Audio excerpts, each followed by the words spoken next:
ताकि मैं उन्हें महफूज रख सकूं। इस सनडायल डिवाइस से मैं इस दुनिया में आने वाले एलियंस को पहचान सकता था और इसीलिए मैंने उसे घड़ी में तब्दील कर दिया। तो ये सन डायल है सबसे कीमती। शाहिद ने वो गैजेट कहाँ छुपाया होगा?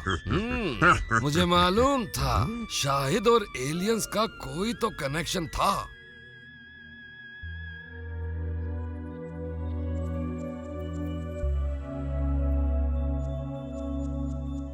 जादू, ये तुम्हारे पापा के बारे में जो कुछ भी हमने सुना है सच है? तुम क्या कह रहे हो? मुझे इस बारे में कुछ मालूम नहीं है।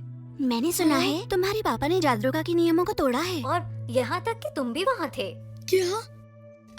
क्या हुआ मेरे अब्बू के साथ?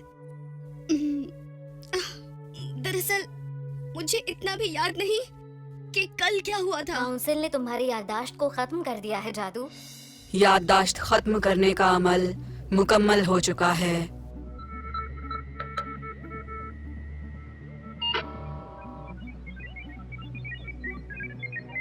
हाँ, ये सच है। और तुम्हारे पापा कमांडर पोरो को काउंसिल अर्थ मिशन के नाकाम होने का जिम्मेदार समझती है। उन पर गद्दारी का इल्जाम भी लगाया गया है। कहा जाता है कि तुमने एलियंस को अपनी असली ताकत दिखाकर हमारी सारी कौम को खतरे में डाल दिया है। इसीलिए तुम्हारे पापा को ड्यूटी से निकाल दिया गया है और उन्हें हिरासत में लिया गया है। तो मेरे अब्बू को मेरी वजह से सजा मिल रही है? ये सही नहीं है। मुझे कुछ करना ही होगा। तुम क्या कर सकते हो जादू? काउंसिल अगर एक बार अपना फैसला सुना दे तो बस